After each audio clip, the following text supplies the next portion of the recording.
যে যুদ্ধটি আমাদের উপর চাপিয়ে দিয়েছিল, নিরস্ত্র বাঙালির বুকে ঝাঁপিয়ে পড়েছিল অপারেশন সার্চ লাইট নাম নিয়ে পাকিস্তানি হানাদার বাহিনী এবং নির্বিচারে মানুষ হত্যা করেছিল। সেই মানুষ হত্যার রক্তস্নাত সেই 9 মাস রক্তক্ষয়ী যুদ্ধের মধ্য দিয়ে আমরা আমাদের প্রিয় মাতৃভূমিকে স্বাধীন করেছিলাম। আমরা আমাদের সেই লক্ষ শহীদের সে আত্মত্যাগ আত্মদানের প্রতি আমরা শ্রদ্ধা জানিয়ে এই 25শে মার্চ ভয়াল কালো রাত যে এসেছিল বাঙালির জীবনে নেমে এসেছিল, এই শান্তিপ্রিয় বাঙালির জীবনে যে কালো রাত্রি দানবেরা ঝাঁপিয়ে পড়েছিল নিরস্ত্র বাঙালির উপর, তো পৃথিবীর ইতিহাসে এই গণহত্যাটি একটি অবিস্মরণীয় বিষয়। আজকে 24-এর যে আন্দোলনের মধ্য দিয়ে আমরা একটি নতুন বাংলাদেশকে প্রত্যাশা করছি, সেইখানে অনেকেই চাচ্ছে এই মহান 71কে ভুলিয়ে দিতে। আমরা মনে করি যে অবশ্যই 1971 যেমন আমার পরিচয়, ঠিক তেমনিভাবে আমাদের সাহসের প্রতীক 24-এর সেই ছাত্র গণ আন্দোলন, সেখানে শ্রমিকের রক্ত, ছাত্রের রক্ত, আমাদের মানুষের রক্ত এসে মিশেছে। প্রিয় বন্ধুরা, আজ তাই উদীচী শিল্পী গোষ্ঠী এই মহান 71-এর সেই ভয়াল কালো রাতকে স্মরণ করে আয়োজন করেছে মোমবাতি প্রজ্বলন। এই আলোক প্রজ্বলন আমরা এখান থেকে শুরু করে আমরা এটি অপরাজয় 71-এ যাব এবং আমাদের সেই মুক্তির গান, আমাদের সেই শহীদদের স্মরণে আমরা এই দিনটিকে উদযাপন করছি। আসুন আমরা শ্রদ্ধাবনত চিত্তে আমরা স্মরণ করি সেই লাখো শহীদকে। এবং আমি চাই যে আমাদের ঠাকুরগাঁয়ে আমি গবেষণায় এখন পর্যন্ত 46টি অরক্ষিত গণকবর এবং বধ্যভূমি পেয়েছি। এর মধ্যে আমাদের ঠাকুরগাঁ সদর উপজেলায় রয়েছে 16টি গণকবর এবং বধ্যভূমি, যেগুলো এখন সময়ের ব্যবধানে অধিকাংশগুলোই হারিয়ে গেছে এবং অধিকাংশগুলোর উপরে স্থাপনা তৈরি হয়ে গেছে। উদীচী কর্তৃপক্ষের কাছে আমার বিনীত অনুরোধ, ওনাদের উদ্যোগে যদি একটি গণকবরও সংরক্ষণ করা সম্ভব হয়, তাহলে অন্তত আমরা বলতে পারবো যে আমাদের একটি গণকবর আমরা সংরক্ষণ করতে পেরেছি। 23শে এপ্রিল হচ্ছে আমাদের জাতিভাঙ্গা গণহত্যা দিবস। জাতিভাঙ্গা গণহত্যা দিবসকে কেন্দ্র করে আমাদের ঠাকুরগাঁয়ের সেরকম কোনো অনুষ্ঠান এখন পর্যন্ত করা হয় না। 2009 সালে জাতিভাঙ্গা বধ্যভূমিতে একটি মিছিল করা হয়েছিল। এর পরবর্তী সময়ে জাতিভাঙ্গা গণহত্যার যে বর্তমানে স্মৃতিস্তম্ভটি আছে, সেখানে কোনো প্রকার অনুষ্ঠান করা হয় না। শুধু 23শে এপ্রিল শহীদ পরিবারের স্বজনরা যান এবং একটু ফুলের তোড়া দেন।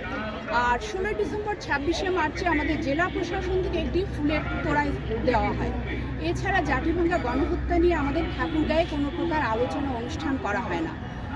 আমি উদীচী কর্তৃপক্ষের কাছে অনুরোধ করব, যদি আমাদের এই জাতিভাঙ্গা গণহত্যাটিকে তারা একটু বিবেচনা করে এদিন একটি আলোচনা অনুষ্ঠান বা সংক্ষেপে কোনো একটা অনুষ্ঠানও করে, তাহলে আমাদের ভবিষ্যৎ প্রজন্মের কাছে আমরা জাতিভাঙ্গা গণহত্যা দিবসটিকে তুলে ধরতে পারবো। আজ 25শে মার্চ গণহত্যার কালো রাত্রিতে আমরা শহীদদের স্মরণে বাংলাদেশ উদীচী শিল্পী গোষ্ঠী ঠাকুরগাঁও জেলা সংসদ আলোর মিছিল করছি। আমরা উদীচী কার্যালয় থেকে একটি আলোর মিছিল নিয়ে ওই শহীদ বেদিতে আমরা শহীদ স্মরণে আলোক প্রজ্বলন করেছি। আমরা আলোক মিছিল নিয়ে ঠাকুরগাঁয়ের প্রথম শহীদ মোহাম্মদ আলীর সমাধিতে এসেছি। আমরা এখানে এখানে শহীদ স্মরণে আমাদের ছোট্ট কর্মসূচি আছে, সেটি পালন করব। এখন আমরা আমাদের প্রতিনিধিরা শহীদ মোহাম্মদ আলীর সমাধিতে ওকে আসতে নিষেধ করো।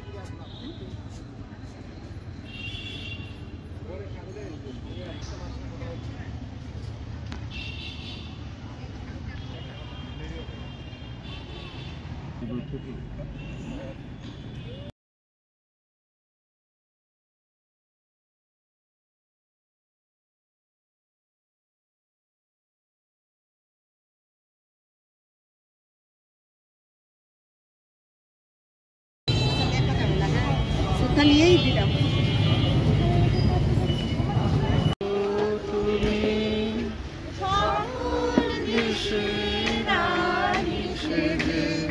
আমার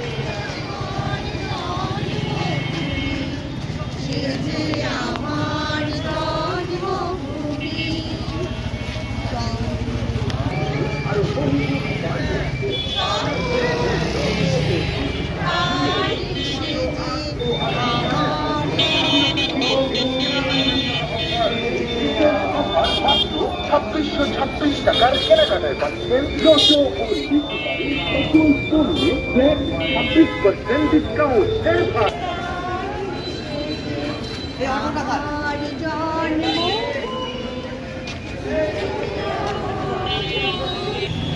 বিপ্লবী বন্ধুর রক্তে রাঙা বন্দিশালার ওই শিকলুর রক্তে রাঙা বন্দিশা তারা কি ফিরবে